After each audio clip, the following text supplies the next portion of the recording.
The Cape Town Marathon is aiming to become a major in 2026. The time to start planning is now. Watch this video and interview with the CEO and race director of the Cape Town Marathon for insider details and key information.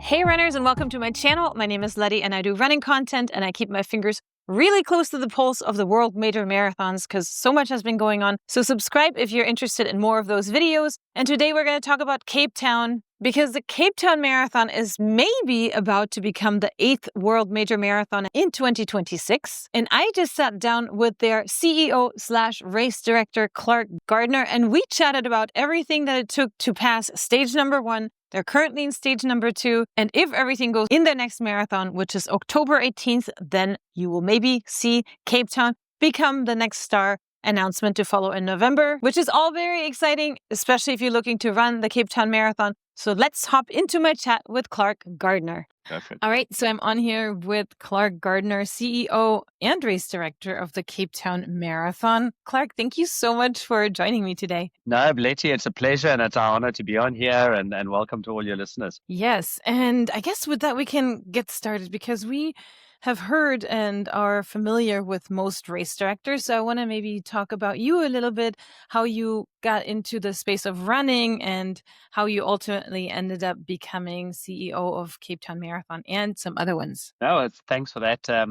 It's a great question, and my journey is really exciting in that I've had two passions. The one is business, and the other is participation events. And business, particularly in high impact areas. When you live in Africa and particularly South Africa, where there are 13 million people unemployed and involved in some way in the informal sector, it really is special to be able to grow an industry, to grow a business, to grow education, all these things that have a high impact and provide one with a high sense of value in society. So that was how I aligned my entrepreneurship journey. And then the other thing was just participating with people from all backgrounds. The great equalizer is eventing, where you've got one objective, you all got a shared objective, you all go through a shared journey with many shared pain points, and it's there to support each other regardless of your political affiliation or all your other prejudices. And it becomes one great community of happy and fulfilled people. Helping each other out no matter what. And I think it's such a great story for our politicians out there of what can be done when we've got a shared goal. And that's why I love mass participation events so much. So when I sold a payments business in 2017, I focused on eventing, and now we have 9 big brands, all number 1 in their class or on their location. It amounts to about 30 events a year, but our number 1 prize possession is definitely the Sanlam Cape Town Marathon. And then we decided after purchase and investment that Africa deserves its own World Marathon Major. 85% of the top 50 elite marathon runners are from this continent, and they don't get to perform in front of their home crowds, in front of their communities, in front of their future runners, and be that role model that we all need them to be. And so I started lobbying about this marathon to be on this continent, and I've loved the journey every single step of the way. I love this. And this was going to be, well, it's going to be a question further down the line here, but I was just thinking about that. We're watching people getting visas denied coming into the United States, etc. Your race is probably going to have a crazy fast field, right? Well, I hope so. We certainly are looking out for different things, I suppose. We don't want to be the fastest. We don't want a time trial with paces lined up and trying to get the fastest. We're all about Africa and Africans. So how are we giving the next talent the opportunity to race with the greats? How does a 20-year-old who's got all the talent in the world that hasn't been discovered in Kapsabet get to run next to Eliud Kipchoge and have his role model and race against him? And how do we build the lady that lives in Lesotho and doesn't have access to coaching but is running 2-hour 28s and with a bit of coaching could probably do a sub 220? So I think we're looking for a lot more than just the fastest or the biggest race. We're going to stay away from that. We're looking at being authentic to our responsibility in having the privilege of being a big race and the biggest race in marathon on the continent. to honor those elite athletes' past performances by developing the new and the next bunch. So we take that quite seriously. And then secondly, to the participants' experience, how do we make sure that we bring all the African spirit and the beauty that comes with that whilst being first world in organizations so that everyone has a really great experience. Love it, love it. Yet I still think you're inevitably going to have a very, very fast field.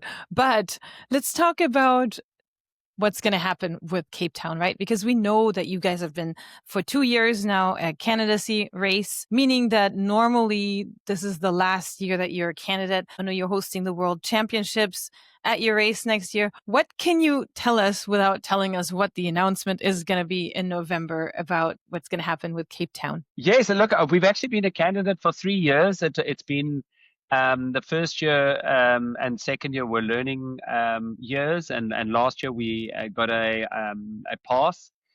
So you've got to pass 2 consecutive years and be 3 years in the candidacy. So in that way, you are right.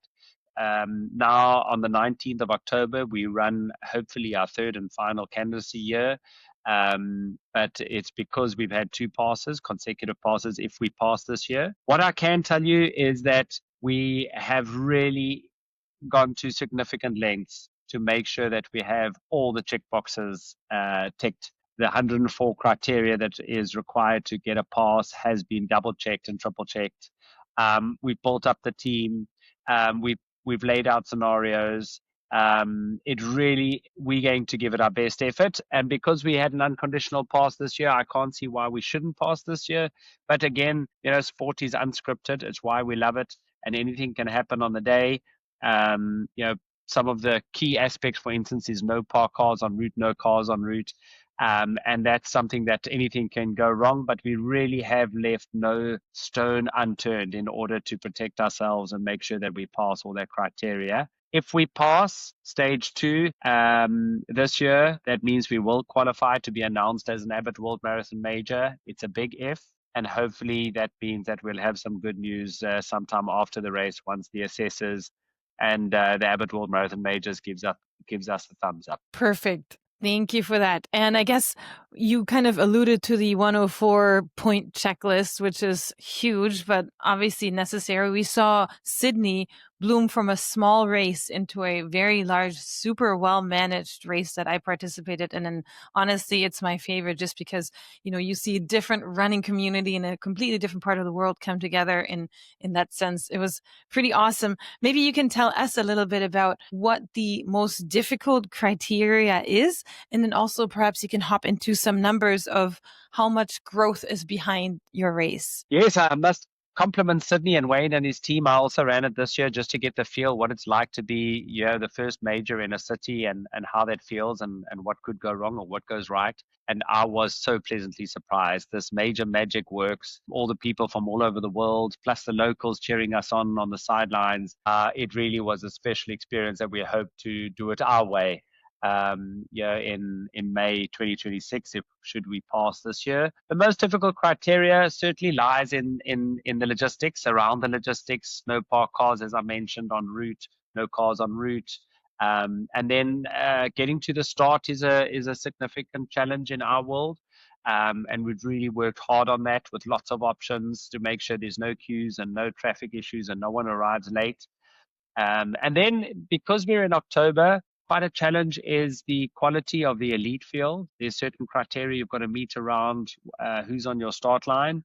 And what happens there is that you haven't got the revenue of a major, but you've got the costs because you've got to get those elites to the start line. And October, or the second half of the calendar year, is certainly got most of the majors at the moment. Plus, you've got Shanghai, another candidacy. Plus, you've got Valencia, which has got big budgets and likes, it's a fast course, so it attracts a lot of fast runners. So to compete against them in getting a quality field to your start line is a challenge, but we've got a really great team that works on that. And I'm pleased to say we've met that criteria, whether we've got all the contracts that meet the requirement of those elites, and they will be on our start line along with the wheelchair athletes that we've attracted this year. Adams van Dijk, a South African great wheelchair elite, has has been our greatest supporter and ally in attracting those wheelchair athletes as well. So that's already a big tick, but that was quite a challenge, and I think a lot of us aged during the process.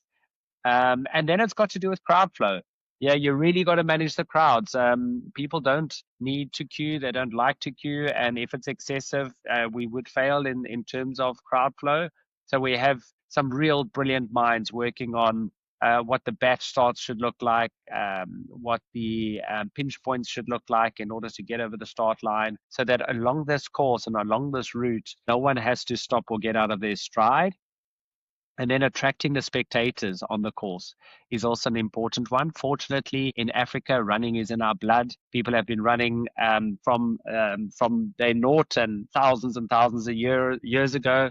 So everyone loves running. And so once we make them aware and educate everyone that the greats will be on our start line, they do come out, they do cheer, even though we start at 6:15 in the morning. 6:15. Okay. That's early, but that's good. We saw that in Sydney. Sydney started super early and it was beautiful because you still had half of the day to hang out and soak it all in. So I'm a big proponent of that. Let's talk about numbers. Can you tell us the numbers of participants for your race over the past few years? And then where do you think, if everything goes well and you guys will be a major, what would be the number of applicants that you guys accept? Yes. So to start off with, during the Candidacy, we've always been a 10,000 finisher race, around about 10,000. As soon as we entered the Candidacy and improved our prestige and our coverage, we very soon got to over 15,000. And last year we were just short of 17,000 finishers. We had 21,000 entrants. This year we've accepted 24,000, just over 24,000 entries. We were sold out a month before we thought we would be sold out. So I think we will get about 21,000 finishers. In May next year, should we become a major, we will sell out on 27,000 entries. We don't want too much more than that. We're not as courageous as Sydney, who can go from 24,000 to 35,000 finishers. So we're a little bit more conservative here, and perhaps our public transport isn't as efficient or as accessible. So we'll go to 27,000 in 2026. And then in 2027, should all go well and we can predict the consequences of growth, we won't exceed too much more than 30 to 32,000. And perhaps that will give us the confidence to end on a 35,000 entry race. As mentioned before, we don't believe we should aim to be the biggest, but rather aim to be an African experience that we're really, really proud of. Yeah, that's awesome. I'm sure that's going to do a ton for tourism just because of its location. People are not just going to pop over like it's Chicago and then not travel around. That's going to be amazing for everything tourism. But okay, so you mentioned the influx and it's huge, but how many applicants do you think you'll expect, just to guess, once it's announced to be a major? So we hope to know if we're a major or not by the 5th of November, let's say the 6th of November. So we will open up our ballot on the 6th of November. We also have a candidacy club where those that have run, those international runners that have run during our candidacy years get access to an entrance as a major.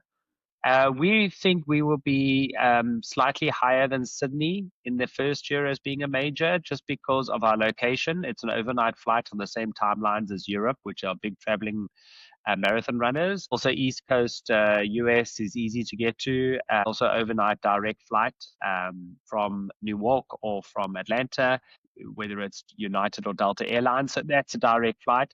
So it's quite easy to get to. So we think we would get around about 130,000 applications in our ballot for May 2026, should we be fortunate and pass stage 2 and become an Abbott World Marathon Majors. Love it.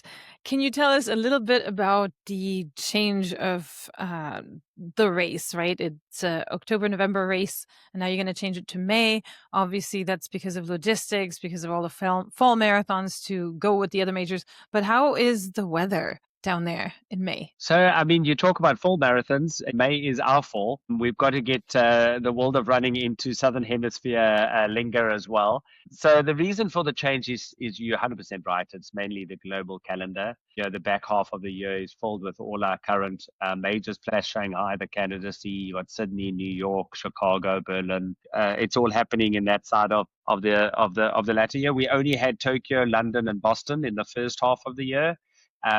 But also May is the perfect weather conditions if you look at our calendar in Cape Town.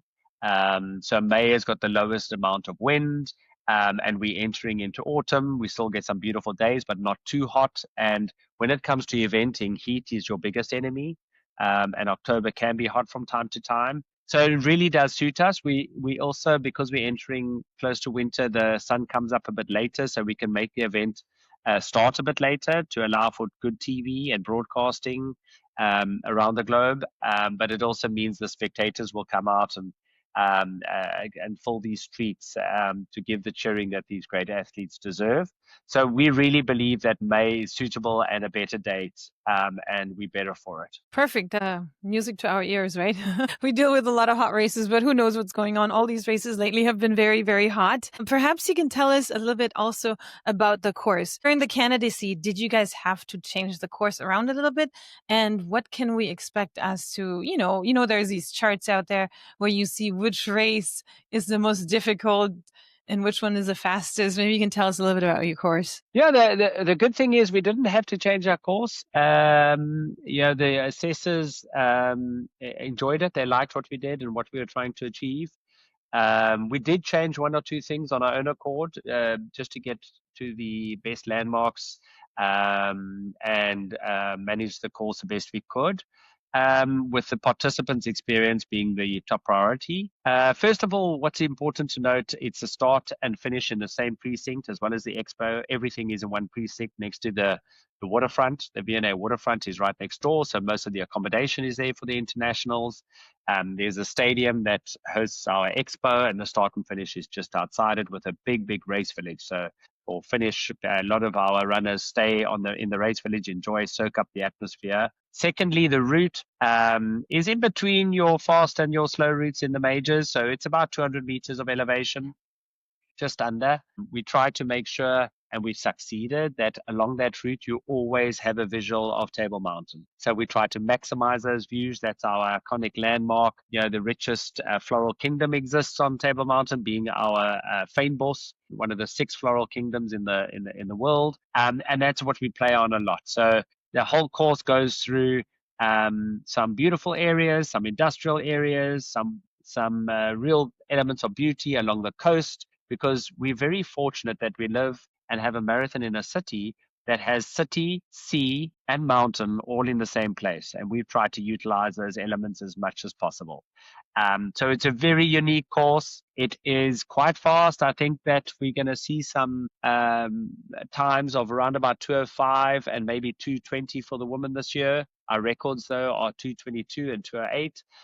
But we've really got some superstars on the start line. So let's see what happens there. I think it's a course that will be enjoyed by everyone just because of the variety. Seeing the mountains, seeing the harbor, being elevated, running through the suburbs, having the school kids cheer at you, and then running along the coast to finish off. So I really think it will be quite a surprise in terms of its variety and beauty from our runners all over the world. It sounds very exciting. I'm very excited to see. It's a different part of the world, and a lot of us are not familiar with it. A lot of us have never traveled to South Africa. Can you tell us a little bit about that part? Let's talk about safety first a little bit, and then we can hop into more things about tourism. Yes, and I think first to acknowledge that there are always some reservations about Africa and what it's like in Africa. I'm often asked, are there lions still in the street? And quite bizarre questions. No, there's not. We have parks and national parks for that are really well managed and controlled. Cape Town is a place that has been voted and allocated the award of the most beautiful city in the world on a number of times by Time Out magazine and a few others. It really is exquisite. It's a safe city. You land close by to the start and finish. Obviously, if you stick to all the usual tourist areas, it is as safe as any other city. There are areas where if you go into, there's a bit higher risk, especially after the sun has set. But you really have to go out of your way to get lost in those places. We have emphasized and increased the number of entries to international travel operators. We've got Sports Tours International and Marathon Tours on board as partners, and they have all of 170 ITOs that are allocated entries to our events, so that you are escorted and do feel safe, especially from the US. You will definitely feel safe in their hands. We have 38 of them coming just to come and confirm venues and experiences here this year, so that in May, when we are major, or hopefully when we were major, they're coming here with their clients and they know exactly where to go. We've got winelands, we've got mountains, we've got safari, and all of that accessible and very safe to get into. So that is one of our strategies, is to overcome that fear, is to use ITO so that you know you are being guided every step of the way. And then over time, we'll allow more and more people to come on their own and have more and more entries so that they can be self-guided, because they'll then realize that this place is very special. It definitely feels like first world, but it will bring a very unique African spirit and atmosphere and exposure for our American tourists. I love it. Yeah, okay, perfect. So then I guess you kind of already went into it a little bit, but say if you're coming on a tight schedule, say you only have a week. And I'm saying that because 60% of my audience is from the United States and there's limited vacation time, unfortunately. What are some must-dos if you were to tell somebody, okay, you're here for the race, but do not leave without doing this? Great question. First of all, I live on Table Mountain, on the foothills of Table Mountain. I climb it at least once a week. So first thing would be if you can risk it after the marathon. And a few have come up with me. Even Ted Metallis from New York Marathon has climbed it with me. Michael Nisi from Chicago has climbed it with me.